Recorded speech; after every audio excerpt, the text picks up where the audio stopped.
નમસ્તે. ઉનાળામાં શરીરને ઠંડક, પાણીની કમી દૂર કરવા અને એનર્જી આપવા માટે શેરડીનો રસ, નારિયેળ પાણી અને લીંબુ પાણી ખૂબ ઉપયોગી માનવામાં આવે છે. દરેક પીણાના પોતાના અલગ ફાયદા હોય છે. સૌથી પહેલા શેરડીના રસના ફાયદા વિશે જાણીએ. શેરડીનો રસ કુદરતી મીઠાશ ધરાવે છે અને તરત જ એનર્જી આપે છે. શરીરને તરત તાજગી અને શક્તિ આપવામાં મદદ કરે છે. ડિહાઇડ્રેશનથી બચાવે છે. ગરમીમાં શરીરને ઠંડક આપવાનું કામ કરે છે. લીવર માટે લાભદાયક માનવામાં આવે છે. પાચન ક્રિયાને સુધારવામાં મદદ કરે છે. પેશાબમાં બળતરા ઓછી કરવામાં મદદ કરે છે. શરીરમાં ગ્લુકોઝનું લેવલ જાળવી રાખવામાં મદદ કરે છે. થાક અને નબળાઈને ઘટાડે છે.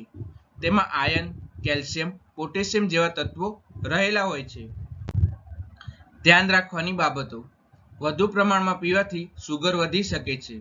ડાયાબિટીસ હોય તો ડૉક્ટરની સલાહ લઈને શેરડીનો રસ પીવો જોઈએ.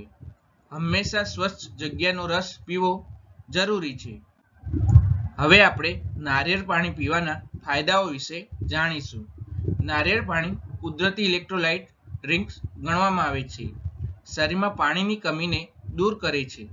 પોટેશિયમથી ભરપૂર હોવાથી શરીરને હાઇડ્રેટેડ રાખે છે. બ્લડ પ્રેશર કંટ્રોલમાં રાખવામાં મદદ કરે છે અને પેટને ઠંડક આપે છે. એસિડિટી અને અપચો ઘટાડે છે. કિડની માટે લાભદાયક ગણવામાં આવે છે. સ્કિનને ગ્લો આપવામાં મદદ કરે છે. ઓછી કેલરી હોવાથી વજન નિયંત્રણમાં રહે છે. વ્યાયામ પછી એનર્જી માટે સારું એવું પીણું ગણવામાં આવે છે. ધ્યાન રાખવાની બાબતો: કિડનીના ગંભીર દર્દીઓએ મર્યાદામાં પીવું જોઈએ. વધારે પ્રમાણમાં પીવાથી પોટેશિયમ વધી શકે છે. હવે આપણે લીંબુ પાણી પીવાના ફાયદાઓ વિશે જાણીશું. લીંબુ પાણી વિટામિન સીથી ભરપૂર હોય છે, જે શરીરને તાજગી આપે છે. વિટામિન સી ઇમ્યુનિટી વધારવામાં મદદ કરે છે. પાચનને સુધારે છે. ગરમીમાં ડિહાઇડ્રેશનથી બચાવે છે. શરીરમાંથી ઝેરી તત્વો બહાર કાઢવામાં મદદ કરે છે. વજન ઘટાડવામાં સહાયક હોય છે. સ્કિન માટે ફાયદાકારક ગણવામાં આવે છે. ગળાને રાહત આપે છે અને થાક ઘટાડવામાં મદદ કરે છે.